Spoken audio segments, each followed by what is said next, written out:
In this city, you can get mugged 3 ways before breakfast, but it's the mugging at home that really hurts. My name is Charlie Gage, and I'm 42 years old with the kind of face that screams, reliable IT guy who fixes your printer without judgment. I've got graying temples, a dad bod that's seen better decades, and a razor-sharp wit that most people mistake for self-deprecating humor. They're half right. My wife Mara sits across from me at our kitchen table, her phone face down like it's classified government intel.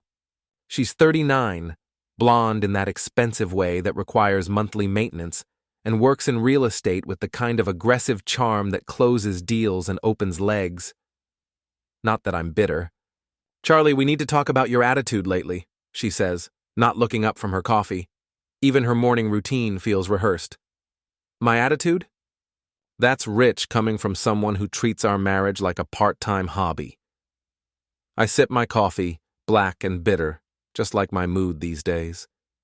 Our son Eli, 14 and too smart for his own good, glances between us with the weary expression of a kid who's seen this movie too many times. He's got my dark hair and his mother's green eyes, but thankfully inherited my bullshit detector. "Dad, can you drive me to school today?" Eli asks, clearly trying to escape the tension. "Sure, kiddo. Unlike some people, I actually show up when I say I will." Mara's jaw tightens. "I had client meetings, Charlie. You know how important my work is."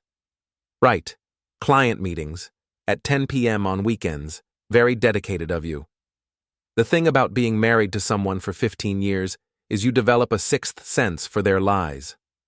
Mara's tells are subtle, but consistent. She touches her earring when she's deflecting, speaks in shorter sentences when she's hiding something, and lately, her phone has become more guarded than Fort Knox.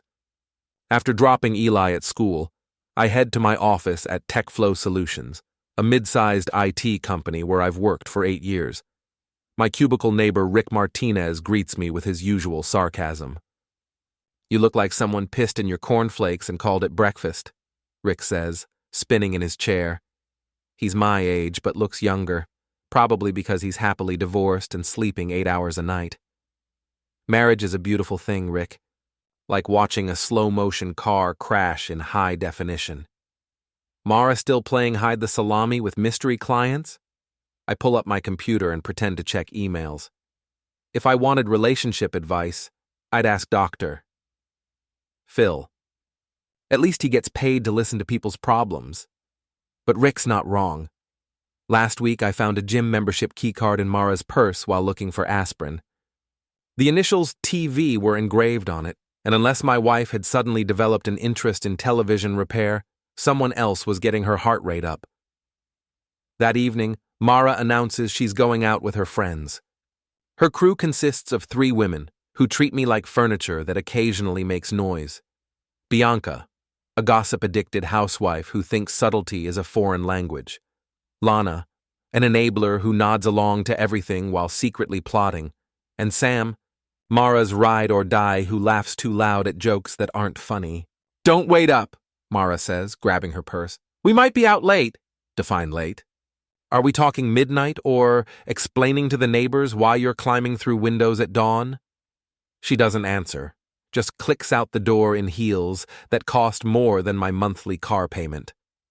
I spend the evening with Eli, helping him with algebra and pretending everything's normal. Kids are resilient, but they're not stupid. He knows something's wrong. "Dad, are you and Mom getting divorced?" he asks during a commercial break. The question hits harder than expected. "Why would you ask that?" "You guys don't talk anymore." Not real talking, just mean stuff.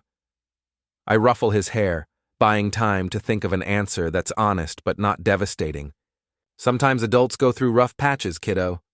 Like when your computer freezes and you have to restart it. But what if restarting doesn't work? Smart kid. Too smart. Then you call tech support. He grins at that, and for a moment, everything feels okay. Later that night, I'm watching Netflix when I hear Mara's car in the driveway.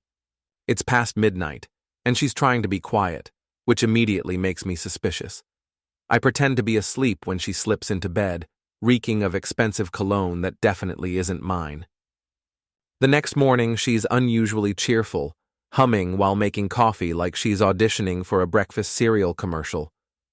"You're in a good mood," I observe. "Can't a woman be happy without an interrogation?" "Sure, it's just unusual, like finding a unicorn in suburbia." Her phone buzzes. She grabs it quickly, reads the message, and smiles in a way that makes my stomach clench. When she goes to shower, I notice she left her purse open on the counter. The gym key card is still there, but now there's also a receipt from an expensive restaurant. Last night. For 2 people. I guess she's working out more than her jaw. Mara's birthday arrives with all the fanfare of a root canal appointment. She's planned dinner at Chez Laurent, the kind of upscale restaurant where the portions are small, the prices are criminal, and the waiters have attitudes that suggest they're doing you a personal favor by bringing food. The guest list includes her 3 friends, Eli, me, and surprise, surprise, Trent Voss, the local fitness influencer whose social media presence is bigger than his brain. He's 41, married to a sharp-eyed woman named Andrea, and built like someone who spends more time photographing his abs than developing his personality. "Charlie, you remember Trent?" Mara says, as we're seated. "He's been helping me with my fitness goals." I'll bet he has. "Right, the personal trainer. How's business, Trent? Still teaching people the proper form for horizontal exercises?" Trent's smile falters slightly, but he recovers. "Actually, I focus more on core strength and flexibility." "I'm sure you do." The dinner starts awkwardly and goes downhill from there. Mara's friends immediately begin their usual routine of excluding me from conversations while making passive-aggressive comments about everything from my shirt to my career choice. "Charlie, you're so lucky Mara doesn't mind that you're in IT," Bianca says, cutting her overpriced salmon. "Some women need their men to be more dynamic." Dynamic, that's one way to put it. I prefer employed and faithful, but maybe I'm old-fashioned. Lana giggles nervously. "You're so funny, Charlie," in that dry way. Dry humor is like good wine, Lana. It's wasted on people who prefer cheap shots. Under the table, I notice Trent's hand brush against Mara's thigh. She doesn't move away. The gesture is quick, practiced, intimate. My jaw clenches, but I keep my expression neutral. If I wanted to see this much fake smiling, I'd tune into a presidential debate. Sam raises her glass for a toast. To Mara, who somehow manages to put up with everything. The pause before everything is pointed, meant to include me in the category of things Mara endures rather than enjoys. The table laughs, except for Eli, who looks uncomfortable, and me, because I'm too busy planning my response. "You're absolutely right, Sam," I say, standing with my own glass. Mara has put up with a lot. Like Bianca's secret OnlyFans account, Lana's DWI from last month, and your love letters to my wife. If anyone wants screenshots, I'm happy to provide them. Cheers. The silence that follows is deafening. Bianca's face goes white, Lana chokes on her wine, and Sam looks like she's been slapped. Trent's hand jerks away from Mara's leg so fast he knocks over his water glass. But the real fireworks start when my phone buzzes with a notification. I've just forwarded those screenshots to Andrea Voss. "Charlie, what the hell are you doing?" Mara hisses, "providing transparency in our social circle." I thought everyone appreciated honesty. My phone starts buzzing as the group chat explodes. Bianca's OnlyFans account, which she's been hiding from her husband, is now public knowledge. Lana's DWI, which she claimed was just a parking ticket, is exposed. And Sam's increasingly inappropriate text messages to Mara, suggesting they ditch the boys for a girls' weekend in Cabo, are now in Andrea's hands. Andrea Voss appears at our table like an avenging angel in designer jeans. "Trent, we need to talk. Now." Her voice could cut glass. "Andrea, I can explain." "Explain what? The screenshots Charlie just sent me? The ones showing you and this woman together at the gym? The hotel receipts? The text messages?" The restaurant has gone quiet. Other diners are staring. Phones are coming out, and I'm pretty sure someone's filming this for TikTok. Mara's friends scatter like roaches when the lights come on. Bianca mumbles something about a babysitter and bolts. Lana follows, claiming a sudden migraine. Sam tries to defend herself, but gives up when Andrea turns her laser focus on her. "You knew he was married," Andrea tells Mara. "You knew I exist, that we have kids, and you decided to blow up my life for what? A few workouts and some attention?" Mara tries to respond, but Andrea isn't finished. "And you," she turns to Trent, "pack your protein powder and your ego. You're sleeping in your precious gym tonight." They leave together, Andrea dragging Trent by his overpriced athletic wear while he protests his innocence to anyone who'll listen. The restaurant slowly returns to normal, but our table feels like ground zero of a social nuclear explosion. "Dad," Eli whispers, "can we go home now?" "Absolutely, kiddo. I think we've had enough fine dining for one evening." As we walk to the car, Mara finally finds her voice. "You've ruined everything, Charlie. My friends, my reputation, my—" "Your affair?" "Yeah, I noticed that was suffering too." "It wasn't an affair. It was just—" "Just what?" "Cardiovascular exercise with a side of emotional intimacy? Save it, Mara. I'm not stupid, and I'm definitely not blind." The drive home is silent except for the radio playing classic rock and the sound of my marriage officially dying. The next morning, Mara tries to control the narrative like a politician caught with their pants down. She corners me in the kitchen while Eli's getting ready for school, her voice taking on that manipulative tone she uses with difficult clients. "Charlie, we need to discuss what happened last night. You completely overreacted. I'm recording this conversation on my phone, hidden in my shirt pocket. Call it paranoia, but 15 years of marriage has taught me to document everything." "Overreacted? You mean like when I provided evidence of your extracurricular activities? That kind of overreaction?" "There's nothing going on between Trent and me. We're just friends. You're being paranoid and jealous." "Friends. Right. Do all your friends leave their gym key cards in your purse? Do you take all your friends to expensive restaurants and charge it to our credit card?" Her face flushes. She touches her earring, the tell I've learned to recognize. "You've been going through my things?" "I've been living with a woman who thinks I'm an idiot." "There's a difference." "You think I'd ruin my marriage for a guy who can't even do 10 push-ups?" The insult is meant to deflect, but it confirms what I already know. She's comparing me to him, measuring my worth against his biceps and social media following. "I think you'd ruin our marriage for the attention, the excitement, the feeling that someone finds you interesting enough to risk their own relationship." She storms out, claiming she's late for work, but I know she's meeting him, so I follow. I'm not proud of what comes next, but desperate times call for desperate measures.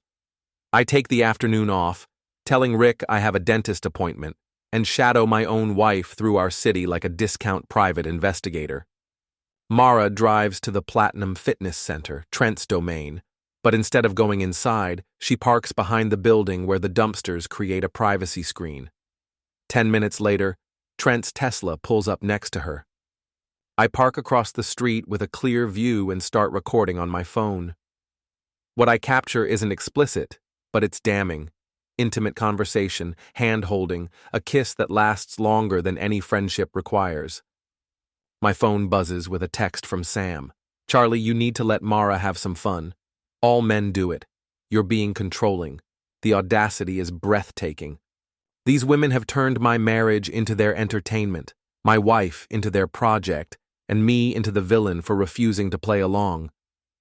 But I'm done being the understanding husband, the reliable provider, the man who fixes everyone's problems while they disrespect him to his face.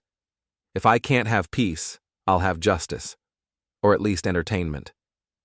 That evening, I drive past Trent's house, a McMansion in the suburbs with a 3-car garage and a lawn that screams, "I have more money than taste." Andrea's car is in the driveway, and I can see her silhouette in the kitchen window. She's waiting up, suspicious and alert, probably wondering why her husband is suddenly working late every night and coming home smelling like someone else's perfume. I park down the street and watch as Trent pulls into his driveway at nearly midnight.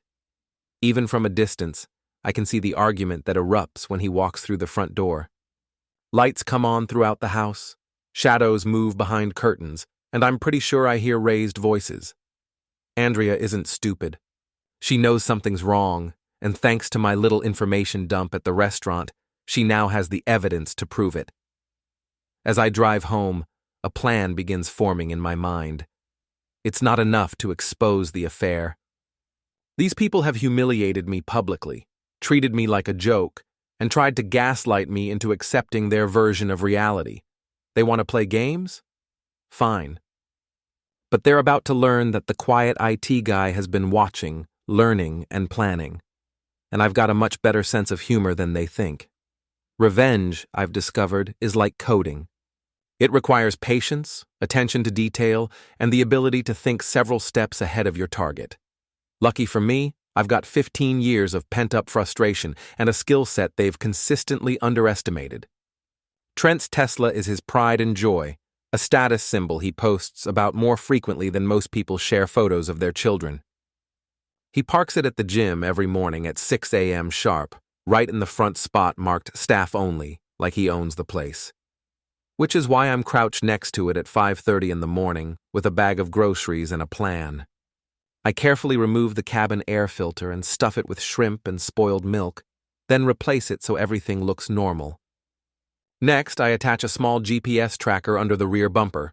Nothing illegal, just a $20 device from Amazon that will let me monitor his movements. The beauty of this particular revenge is its delayed gratification. The smell won't hit immediately, but once that air conditioning kicks in during his morning workout, his precious Tesla will become a mobile nightmare. I'm back home making coffee when my phone pings with the GPS alert. Trent's on the move, probably heading to the gym for his usual 6 a.m. Instagram photo session. At 7:15, my phone buzzes with a notification from the gym's Facebook page. Someone has posted a video of Trent standing next to his Tesla with the doors open looking like he's about to vomit. The caption reads, "When your ride smells worse than the locker room." Gym fail. Tesla troubles. I add my own comment. Fitness starts with hygiene, Trent. Maybe invest in some air fresheners along with those protein shakes. The video gets 43 likes in the first hour.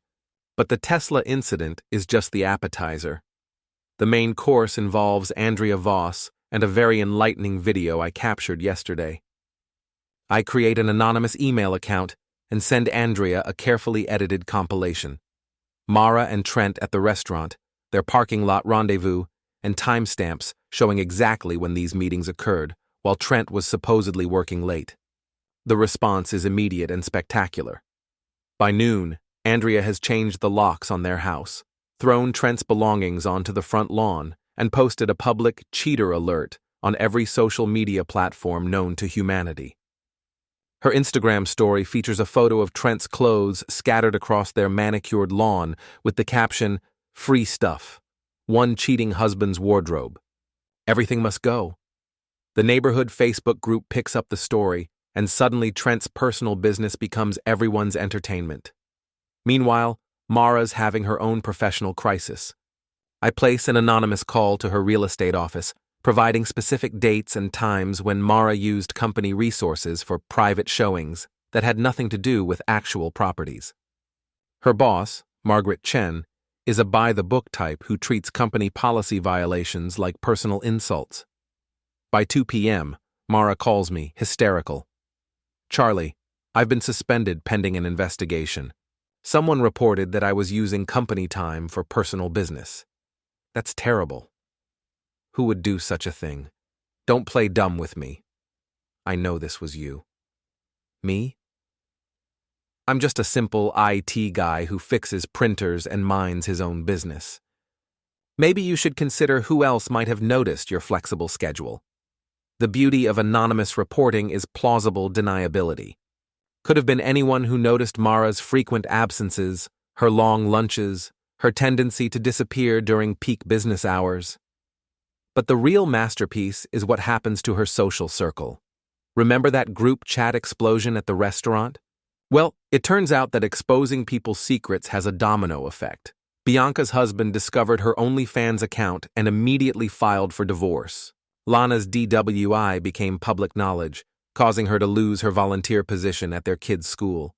And Sam's inappropriate text messages to Mara resulted in her own husband questioning their marriage. By the end of the week, Mara's support network has collapsed like a house of cards in a hurricane. "They won't return my calls," she tells me, pacing around our living room like a caged animal. "Bianca blocked my number. Lana says she can't be seen with me. Sam's husband forbade her from contacting me." Sounds like the consequences of poor choices catching up with everyone involved. "You did this. You destroyed my friendships, my job, my reputation. I provided information. What people did with that information was their choice." That evening, Mara tries a different approach. She corners Eli in his room, attempting to manipulate him into choosing sides. "Honey, you know Daddy and I are having problems. If we got divorced, you'd want to live with me, right?" I'm standing in the hallway, listening to this pathetic attempt at parental manipulation. Eli's response makes me proud. I want to live with Dad. He's never lied to me. When Mara emerges from his room, I'm waiting with a smile. Looks like visitation just got a little more complicated.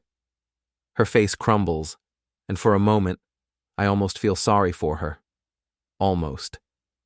But then I remember the restaurant humiliation, the months of lies, the way her friends treated me like furniture, and the sympathy evaporates. This is just the beginning.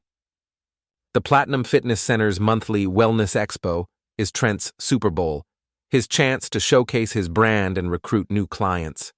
He's been promoting it on social media for weeks, promising life-changing fitness revelations and exclusive training insights. I wouldn't miss it for the world. The gym is packed with suburban housewives, weekend warriors, and social media influencers, all pretending to care about health while actually hunting for content. Trent stands at the center of it all, his Tesla incident apparently forgotten, working the crowd like a politician at a campaign rally. I arrive fashionably late, wearing my best, harmless IT dad outfit, khakis, polo shirt, and a smile that suggests I'm just here for the free protein samples. Trent spots me immediately, his confident expression faltering like a bad internet connection. "Charlie? What a surprise. I didn't know you were interested in fitness." The crowd turns to look at me, probably wondering who this ordinary-looking guy is and why the star trainer seems nervous. "Oh, I'm very interested in fitness, Trent. Especially the kind that involves personal trainers who can't keep it in their gym shorts," the crowd murmurs. Someone giggles. Trent's face flushes red. "I don't know what you're implying." "I'm not implying anything. I'm stating facts. Like how you've been providing personal training to my wife in parking lots and hotel rooms. Very dedicated of you to extend your services beyond regular business hours." The crowd is fully engaged now, phones coming out, whispers spreading like wildfire. "You're making a scene," Trent hisses. "Am I?" I thought I was providing a public service announcement. Ladies, if you're looking for a personal trainer, make sure to ask about their policy on married clients. Some trainers believe in very hands-on instruction. Trent steps closer, trying to intimidate me with his superior height and muscle mass. "You need to shut your mouth right now." "Or what? You'll flex at me? Post an angry workout video? Maybe slide into my wife's DMs again?" That's when he makes his mistake. Trent grabs my shirt, pulling me closer with the kind of aggressive posturing that looks impressive in action movies but reads as assault in real life. I slap him. Not a punch, not a fight, just a sharp, dismissive slap across his face that echoes through the gym like a gunshot. The crowd gasps. Someone definitely got that on video. "Touch me again," I say loudly enough for everyone to hear, and I'll show everyone the rest of the videos, the hotel receipts, the text messages, the photos, all of it. Trent stumbles backward, his hand on his cheek, his reputation crumbling in real time. "You're crazy," he mutters. "No, I'm thorough." There's a difference. I walk out of the gym to scattered applause and the sound of a dozen phones uploading content to social media. By evening, #GymDrama is trending locally, and Trent has been quietly removed from the gym's board of directors. But the real confrontation happens at Eli's school. Parent night at Roosevelt Middle School is usually a boring affair involving budget discussions and fundraising committees. Tonight, however, it becomes the venue for Mara's last desperate attempt to salvage her reputation. She arrives dressed like she's attending a charity gala, clearly hoping to overwhelm the other parents with her professional appearance and charm offensive. What she doesn't expect is for me to bring Andrea Voss as my guest. "Ladies and gentlemen," I announced during the open forum portion of the meeting, "I'd like to address some rumors that have been circulating about my family." The PTA president looks confused but allows me to continue. "My wife has been the subject of some gossip lately, and I think it's important to set the record straight. Andrea, would you like to share your experience?" Andrea stands up, every inch the wronged wife seeking justice. "I discovered that my husband was having an affair with Mrs. Gage. They used local businesses, school events, and community gatherings as cover for their relationship. As parents, I thought you should know that some people view our children's activities as opportunities for extramarital affairs." The room erupts in whispers. Parents crane their necks to stare at Mara, who looks like she wants to disappear into the floor. "That's not true," Mara protests, standing up. "She's lying." "I have evidence," Andrea continues calmly. "Photos, receipts, witness statements. If anyone would like to see proof, I'm happy to share." Several parents actually raise their hands. Mara flees the meeting, sobbing and stumbling in her expensive heels, while I sit calmly in my folding chair, watching my wife's social execution with the detached interest of a scientist observing a lab experiment. Later that night, Eli finds me in my home office. "Dad, are you okay?" "I'm fine, kiddo. How are you handling all this?" "The kids at school are talking about Mom. Some of them saw the videos online." My stomach clenches. "I'm sorry you have to deal with that. It's not your fault. Mom made her choices. Smart kid. Too smart for his own good, but smart enough to understand that actions have consequences." "What happens now?" he asks. I look at my son, this amazing young man who somehow turned out decent despite the chaos surrounding him, and I realize that all my elaborate revenge schemes pale in comparison to this simple moment of father-son honesty. Now we figure out what comes next, together. But even as I say it, I know Mara isn't finished. Cornered animals are dangerous, and my wife has just lost everything that mattered to her: her job, her friends, her reputation, and her son's respect. She's going to make one last desperate play, and I'm going to be ready for it. The storm arrives on a Thursday night, bringing with it the kind of dramatic weather that makes everything feel like a movie climax. Rain pounds against our windows, thunder shakes the house, and somewhere in the darkness, my carefully orchestrated revenge is about to reach its finale. I'm in my home office, updating my resume and researching divorce lawyers, when I hear the sound of breaking glass from the garage. Trent Voss, drunk and desperate, has decided to make one last stand. I grab my phone and text Rick. "Need backup. Now. Bring camera." Then I head to the garage, where I find Trent smashing my toolbox and throwing paint cans around like a toddler having a tantrum. "Feel better?" I ask, stepping into the doorway. He spins around, wild-eyed and reeking of alcohol. "You ruined my life. I documented your choices. There's a difference. My wife left me. My kids won't talk to me. I lost my job."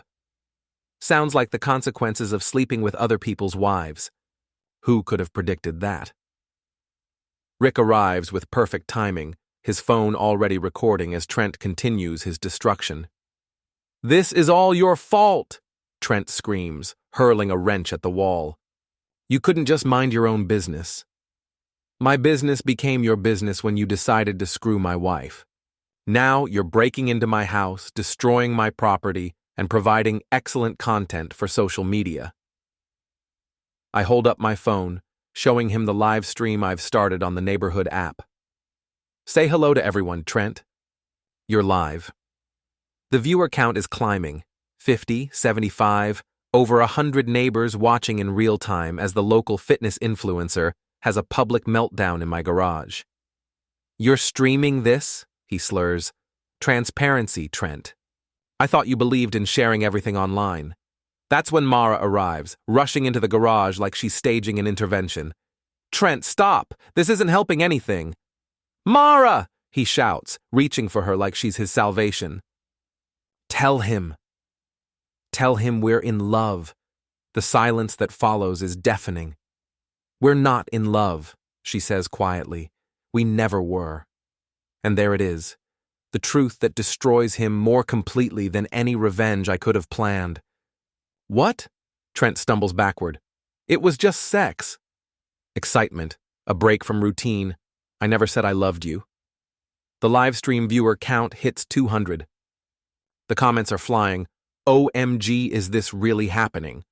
Someone call the cops. This is better than Netflix. Team Charlie. Andrea Voss appears in the garage doorway, drawn by the commotion and the notification that her ex-husband is currently starring in a neighborhood drama. Trent, you pathetic drunk, she says, her voice cutting through the rain. Look at yourself. She throws Mara's purse at her feet. And you. Stay away from my children. Stay away from my family. Stay away from my life. The neighbors are arriving now, drawn by the live stream and the sound of sirens in the distance. Someone called the police, and they're pulling into my driveway with their lights flashing. Trent, realizing he's surrounded by witnesses, cameras, and law enforcement, makes one last desperate attempt to salvage his dignity by attacking me. He charges forward, fists raised, but the combination of alcohol, rain, and sheer stupidity works against him. His feet slip on the wet garage floor, and he goes down hard, face first into a puddle of spilled motor oil. The crowd that has gathered on my front lawn erupts in laughter and applause. Ladies and gentlemen, I announce to my live stream audience, I present to you the master of physical fitness, demonstrating the proper form for a faceplant. The police arrive just as Trent is trying to stand up, covered in oil and humiliation. They arrest him for breaking and entering, destruction of property, and public intoxication, while over 300 people watch online. Mara stands in the middle of it all, makeup running in the rain, her designer clothes soaked, screaming at the crowd like a deranged street performer. You all think this is funny? You think Charlie's some kind of hero? He's vindictive. He's cruel. He destroyed my life. You destroyed your own life, Andrea calls back. Charlie just provided the documentation. The crowd cheers. Someone starts chanting, Charlie! Charlie! Like I've just won a sporting event. Eli appears at my side, having watched the whole spectacle from his bedroom window. Dad, is it over? I look around at the chaos. Trent being loaded into a police car, Mara's friends nowhere to be seen, the neighbors treating me like a local celebrity, and my phone buzzing with friend requests and interview offers. Yeah, kiddo, it's over. As the police car drives away and the crowd begins to disperse, I realize something profound. I don't feel angry anymore. The rage that has been driving me for months has evaporated, replaced by something I haven't felt in years. Peace. Mara approaches me one last time, her voice barely audible over the rain. What now, Charlie? What happens to us? I look at this woman I once loved, this stranger who shared my bed and my life and my dreams, and I feel nothing but pity. Now, you figure out who you are without other people defining you, and I figure out who I am without you. She nods, understanding that this is truly the end. The divorce papers will be filed Monday, I continue. Eli stays with me. You can have visitation rights if you get your life together. And if I don't? Then you'll have learned that actions have consequences. It's never too late for personal growth. She walks away into the rain, and I watch her go without regret. Rick claps me on the shoulder. Hell of a show, Charlie. Thanks for the backup. Anytime. Though next time you decide to destroy someone's life, maybe give me more notice. I would have brought popcorn. I laugh, really laugh, for the first time in months. Inside the house, Eli and I make hot chocolate and watch the rain through our kitchen window. My phone keeps buzzing with notifications, but I ignore them. Tomorrow I'll deal with the aftermath, the media requests, the divorce proceedings, and the new reality of single parenthood. Tonight, I'm just a father and son, safe in our home, watching the storm pass. Dad? Eli says. Yeah, I'm proud of you. Why? You stood up for yourself. You didn't let them win. I ruffle his hair, thinking about everything that led to this moment. The lies, the betrayal, the humiliation, and finally, the justice. They say revenge is a dish best served cold. I prefer mine with an audience and a side of poetic justice. But the real victory isn't Trent's arrest, or Mara's public humiliation, or even the viral video that will follow them forever. The real victory is sitting next to me, drinking hot chocolate and planning our weekend, completely confident that his father will always have his back. And that's worth more than any revenge.